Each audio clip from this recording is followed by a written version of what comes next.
Hi, I'm the Tolkien curmudgeon. Today I want to talk to you about what really happened in Nargothrond and Doriath.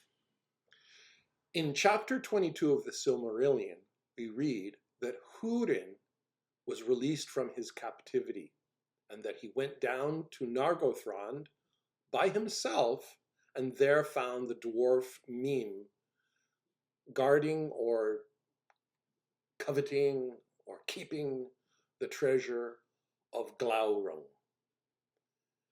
Húrin slays Mim in vengeance and takes the Nauglamir, the necklace of the dwarves, and brings it to Doriath. In this version, the Nauglamir has already been made by dwarves for Finrod Felagund, and it was perhaps even famous and well known. This is a fabrication. It was not written by JRR Tolkien. Yes, that's correct. Let's read what Christopher Tolkien wrote about this story almost as a confession in The War of the Jewels. This is called A Note on Chapter 22 of The Ruin of Doriath in the published Silmarillion. Apart from a few matters of detail in texts and notes that have not been published, all that my father ever wrote on the subject of the ruin of Doriath has now been set out. And then he lists the different texts and where you can find them and on what page in the History of Middle-earth series. And then he writes, if these materials are compared with the story told in the Silmarillion, it is seen at once that this latter is fundamentally changed to a form for which, in certain essential features, there is no authority whatever in my father's own writings. There were very evident problems with the old story. Okay, and then he relates what some of those problems were in his view, with the different versions and the inconsistencies they had with Tolkien's later conceptions of Doriath and Melion's power and the girdle of Melion, and with the regalness of King Thingol. And then he explains, he quickly goes over the version of the story that he wrote. And he says about that version in chapter 22, this story was not lightly or easily conceived, but was the outcome of long experimentation among alternative conceptions. In this work, Guy Kay took a major part, and the chapter that I finally wrote owes much to my discussions with him. It is and was obvious that a step was being taken of a different order from any other manipulation of my father's own writing in the course of the book being the Silmarillion. Even in the case of the story of the fall of Gondolin, and then he explains why that story was easier to write faithfully, a version to his father's writings. And then he goes on to say that it seemed at the time that there were elements inherent in the story of the ruin of Doriath as it stood that were radically incompatible with the Silmarillion as projected, and that there was here an inescapable choice, either to abandon that conception or else to alter the story. I think now that this was a mistaken view, and that the undoubted difficulties could have been and should have been surmounted without so far overstepping the bounds of the editorial function. So, a few points to note. First of all, Christopher Tolkien says that what he wrote has no authority whatever in the writings of his father, and then he also says that he overstepped the bounds of the editorial function.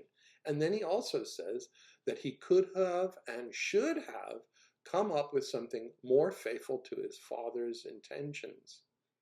Well, that's what we should discuss, because in my view, chapter 22 therefore should be considered deuterocanonical. In one way of looking at it, whatever Christopher did should be received as canon because his father intended for his son to have that responsibility. In my view, because Christopher Tolkien, in a sense, confesses his dissatisfaction with what he wrote, we can instead look at all the various texts from the history of Middle-earth and then try to piece together our own version of how to reconcile all of these differences. So first of all, let's look at a couple of the things. So in the Silmarillion story, Húrin goes down to Nargothrond and he kills Mim and he takes Nauglamir. Okay, so that didn't happen. So in my view. So what did happen in the writings of JRR Tolkien, he went with a band of outlaws, and we know that this was something that JRR Tolkien still was thinking of, because in the very late text, The Wanderings of Húrin, we read that he joins up with a band of outlaws after they have a terrible series of events in Brethil, and then they're just about to go down to Nargothrond. So we can say that that's probably what really happened. He went there with the band of outlaws after basically destroying Brethil.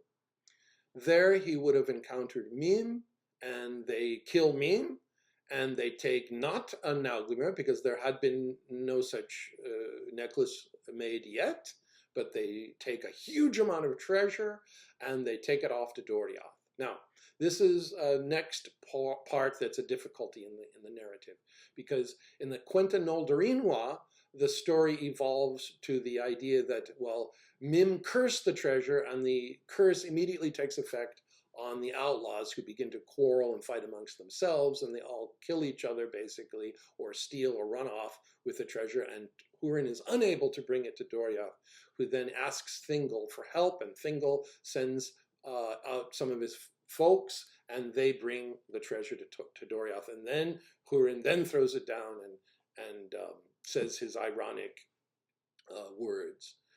Christopher Tolkien, I think, rightly points out that this is an unsatisfactory story, because he would have had to announce that, okay, come and get the treasure, and then throw it down, and then the surprise aspect of it, that's how I look at it, or the biting irony, and then of actually the gesture of Húrin himself throwing it down is gone, because the elves are throwing it down. Why would they do such a thing? Well, anyway, so I think that we should, in this case, revert to a little bit earlier version of the story, that in the Lost Tales. So the outlaws bring it to Doriath, and they don't ask for help. But perhaps there's some fighting along the way, and there could be some treachery, some murder taking place there, something like that. Okay, so then Húrin's men then toss all the stuff down, and Húrin can then say his very bitter words to the king. Now, should Mim have been part of the story as cursing the treasure? This is also a very debatable point. In all of the versions that were written of narrative, you have Mim cursing the treasure. But in the very, very last versions of the timeline in the Tale of Years, it doesn't mention anything about Mim cursing the treasure. However, even sometimes Húrin himself isn't mentioned. It just says the Nauglamir is made, or things like that, or Húrin is released. So it's one of those cases where you have to think, is it just due to compression, or did JRR Tolkien reject the idea of the curse of Mim? Well, that's where maybe you can try to think of your own version. In my case, I like the idea of the curse. So I think if you look at the personality of Mim, what would he do while he was being murdered? He would throw a curse. Of course, he cursed Androg in the other story. So do we really need two curses? And then also the gold is, and the Nauglamir, when it's made, have many curses already. The Silmaril is both holy and cursed. It's cursed with the oath, and it's accursed in some sense because it was on the crown of Morgoth. And then the gold is part of a large hoard that's been lain upon by the dragon, the evil dragon Glaurung. So the dragon sickness could be on the hoard, and that could be the negative effect. So perhaps we don't need the curse of Mim, but I like it. So in my version, I have a curse of Mim. Okay. Now, the next part of the story that's unknown would be what is Melian's advice to um, do with the gold. In different versions, you have her saying, "Don't touch the gold; it's accursed." Uh, so it's up to you to think which do you like better. Try to read all the versions and think about that. Another very important point is, were the dwarves already in Doriath? Well, in the Silmarillion, the dwarves were already in Doriath doing some work. Uh, in the earliest version, there's a Noldo, an elf there who goes and he goes to Belagos and Novgorod sometimes, and he's their friend, and he suggests the idea, and then he later betrays Thingol, and then he also betrays the dwarves later. Anyway, he seems to completely disappear from the narrative, so we really don't need that character at all. So the idea that the dwarves are already there is fine, or you could have the idea that the gold seems to be accursed, and it had been in the possession of Mim, and Melian perhaps warns a little bit about having the gold, and then Thingol thinks, well, if we elves shouldn't touch the gold, let's have some dwarves work the gold, and then the holiness of the Silmaril will purify he might think something like that. That's speculation on my part, just as speculative as Guy Kay and Christopher. But anyway, we have the different texts to think of. So perhaps that's what happened. Anyway, so then they take the gold. They don't take the gold. The dwarves come to Doriath and they work the gold and they make the Nauglamir and they make many other things. And then something happens. There's some disagreement. And this is a very important point.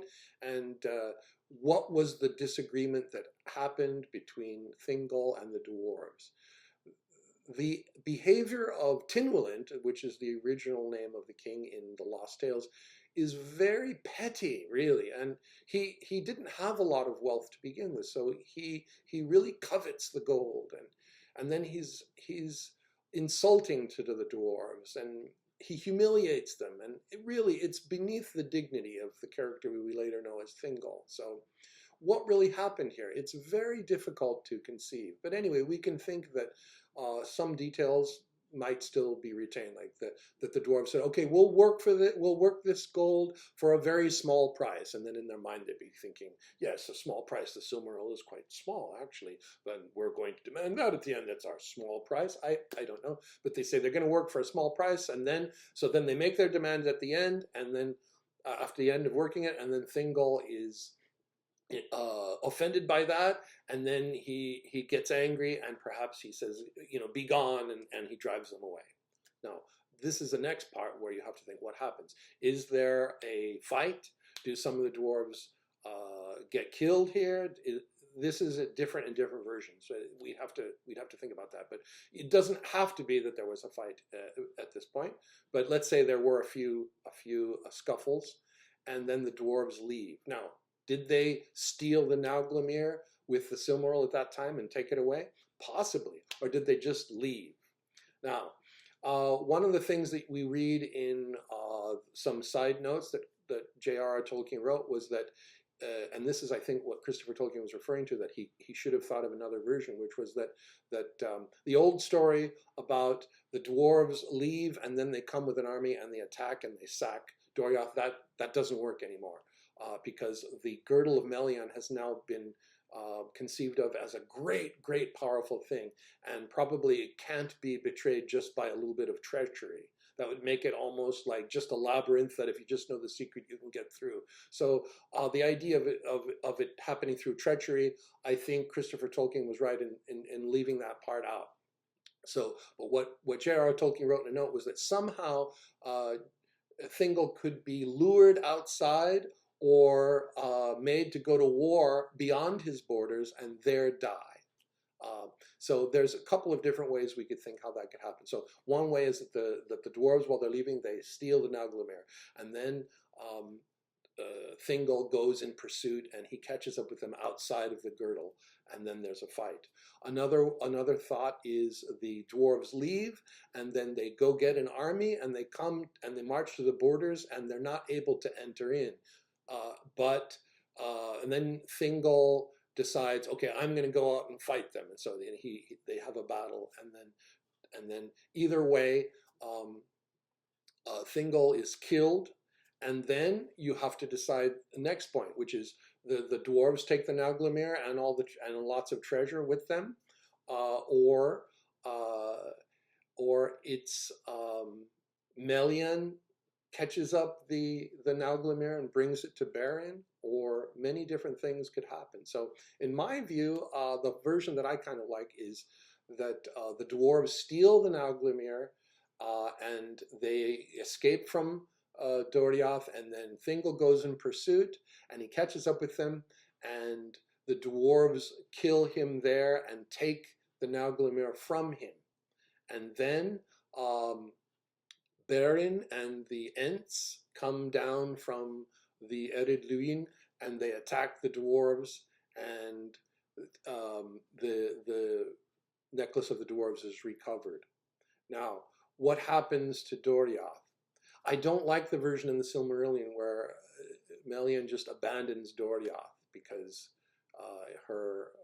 because Thingol died, and then it's open to destruction. That's quite horrible. So I have to thank one Tolkien commentator, Corey Elson, for, I think I got this idea maybe from some of the things he said, which was in the nature of Middle Earth, we read that when a Maya spirit was incarnate, having children was one of the things that would tie them to the world. So perhaps the procreative relationship too is one of those things. So perhaps when Thingol died, that also broke part of her relation to her incarnate nature, and perhaps she died of grief at the same time. So he was killed, and maybe she died at that moment, and then she became disembodied, and then her spirit had to go back to Valinor. She could not intervene anymore. So that's one way of doing it. And then, in that case, then the dwarves could then attack inside Doriath, or you can just take that out entirely. But I think it does say the title is The Ruin of Doriath. So at some point, the dwarves should attack and destroy Doriath. So apparently, it could happen right at that moment. So the army, they meet Thingol, they kill him, they try to take the Nauglamir, and then they go and Melian dies, and then they are able to attack Doriath, and they ravage Doriath, and they take lots of the gold, the rest of the treasure with them. And then that's when Beren then descends on them with the Ents, and also with the Green Elves, perhaps. And then the gold is cast into the river, and then the necklace stays with Luthien. So that's my idea about what really happened, but there's many different versions that you might be able to come up with. As Christopher said, that he himself and Guy Kay experimented with various versions. So we might want to try to think, what are our various versions? Anyway, that's all for today. Thank you very much. Bye-bye.